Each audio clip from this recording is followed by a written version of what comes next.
Assalamualaikum warahmatullahi wabarakatuh. Perkenalkan, nama saya Niska. Baik, di sini saya akan memaparkan materi yaitu tentang sholat. Yang pertama yaitu pengertian sholat. Sholat menurut bahasa adalah doa, pada awalnya merupakan istilah untuk menunjukkan makna dari doa secara keseluruhan. Namun semakin mengikuti zaman kemudian berubah menjadi istilah secara khusus sehingga yang pada awalnya berasal dari kata doa kemudian dipindahkan artikan kepada pemahaman sholat berdasarkan syariat. Sholat diwajibkan atas dasar Al-Quran, Sunnah, dan ijma umat bagi semua umat muslim yang balik dan berakal, kecuali bagi wanita yang haid dan nifas. Ada lima sholat yang Allah wajibkan bagi hambanya, yaitu bagi siapa yang menunaikannya dan tidak mengabaikannya dengan sikap menyepelekan, maka Allah berjanji akan memasukkannya ke dalam surga.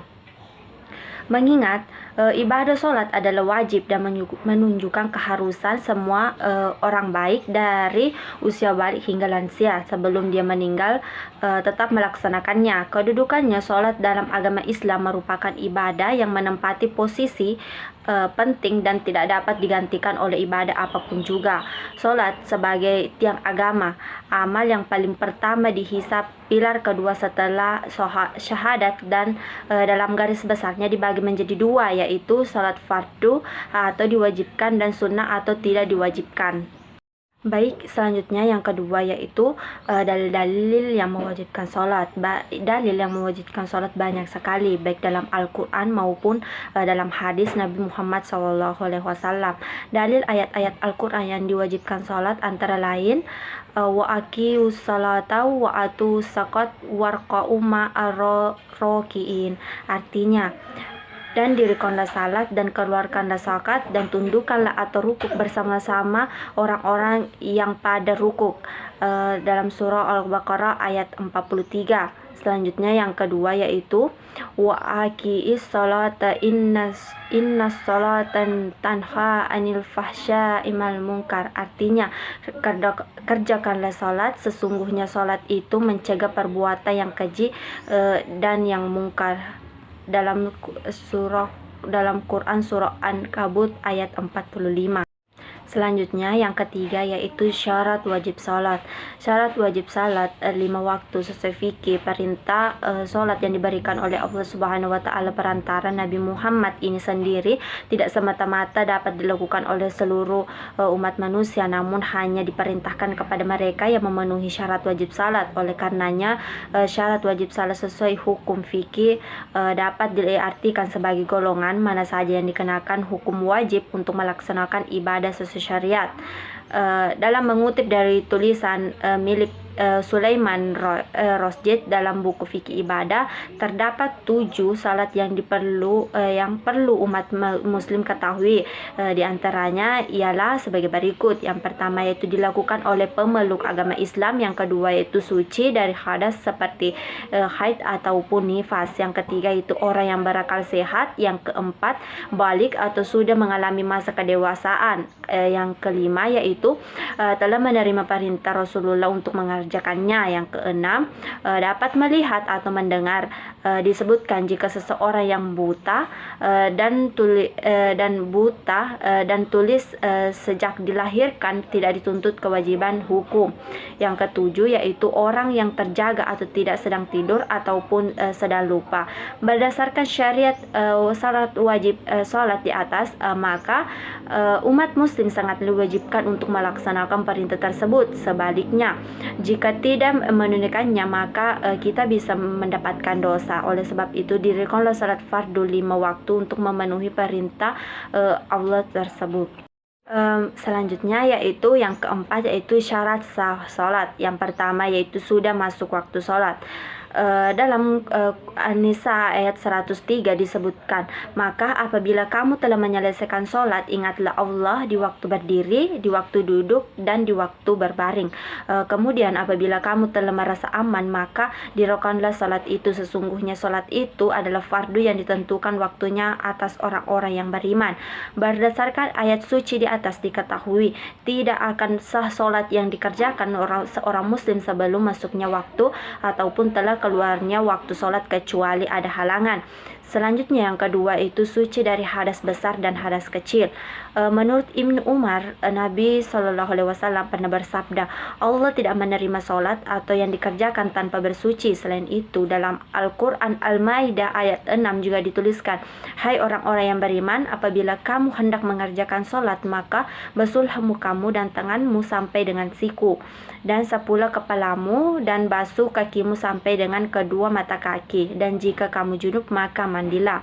Selanjutnya yang ketiga yaitu suci badan, pakaian, dan tempat sholat. Nabi Muhammad SAW pernah bersabda, jika salah seorang di antara kalian mendatangi masjid, maka hendaklah ia membalik sandal dan melihatnya. Jika ia melihat najis, maka hendaklah ia menggosoknya dengan tanah, kemudian hendaklah ia sholat dengannya. Disebutkan sebelumnya, barang siapa telah menjalankan sholat dan dia tidak tahu atau dia terkena najis, maka sholatnya sah dan tidak wajib mengulang. Yang keempat yaitu menutup aurat.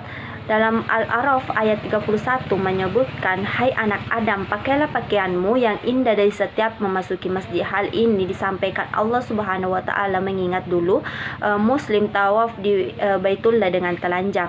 Nabi Muhammad SAW juga bersabda, Allah tidak menerima sholat wanita yang sudah balik kecuali dengan mengenakan penutup kepala atau hijab. Aurat laki-laki antara pusat dan lutut, sementara bagi muslimah seluruh tubuhnya adalah kecuali wajah dan kedua telapak tangannya dalam sholat. Yang kelima yaitu mengarah ke arah kiblat. Dalam Al-Baqarah ayat 150 disebutkan, maka palingkanlah wajahmu ke Masjidil Haram dan di mana saja kamu sekalian berada, maka palingkanlah wajahmu ke arahnya. Nabi Muhammad SAW disebutkan dalam hadis Sahih Bukhari berkata, jika engkau hendak sholat maka berwudulah dengan sempurna. Sholat diperbolehkan tidak menghadap ke kiblat ketika dalam keadaan takut yang sangat atau ketika sholat sunnah di atas kendaraannya sewaktu perjalanan. Bagi seorang muslim yang telah berusaha mencari arah kiblat, namun ia sholat menghadap ke arah yang disangka namun ternyata salah, maka dia tidak wajib mengulang. Selanjutnya yang kelima yaitu rukun sholat. Yang pertama yaitu niat, dilafalkan di lisan, dimantapkan dalam hati. Lafaz niat sudah tercantum pada artikel yang dilakukan bersamaan dengan mengangkat kedua tangan saat takbiratul ihram. Yang kedua yaitu berdiri bagi yang mampu, dalam artian secara fisik sehat, kuat, kaki mampu digunakan untuk berdiri.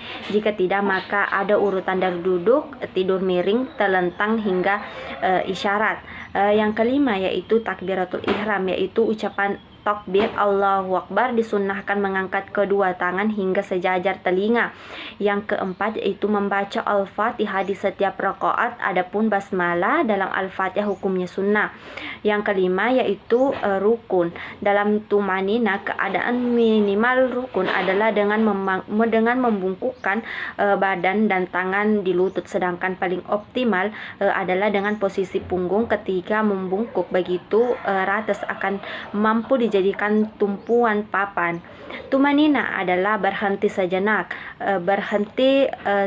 secukupnya waktu untuk membaca bacaan yang disunnahkan di setelah tiap rukun. Yang keenam yaitu ihtidal dengan tumanina. Ihtidal adalah berdiri kembali setelah ruku. Yang ketujuh yaitu sujud 2 kali dengan tumanina.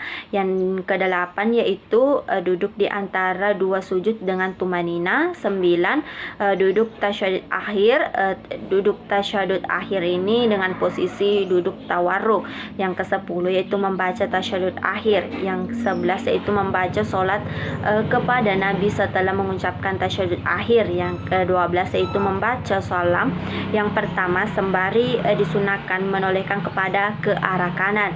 Yang terakhir yaitu tertib, yakni berurutan dari rukun pertama hingga terakhir. Baik, itulah tadi pemaparan dari saya.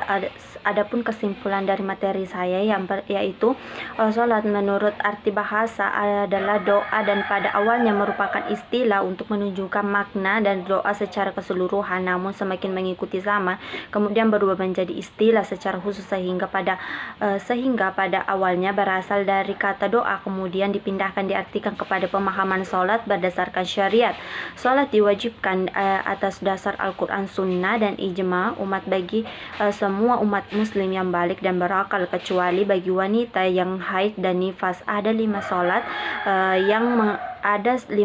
yang Allah wajibkan bagi hambanya.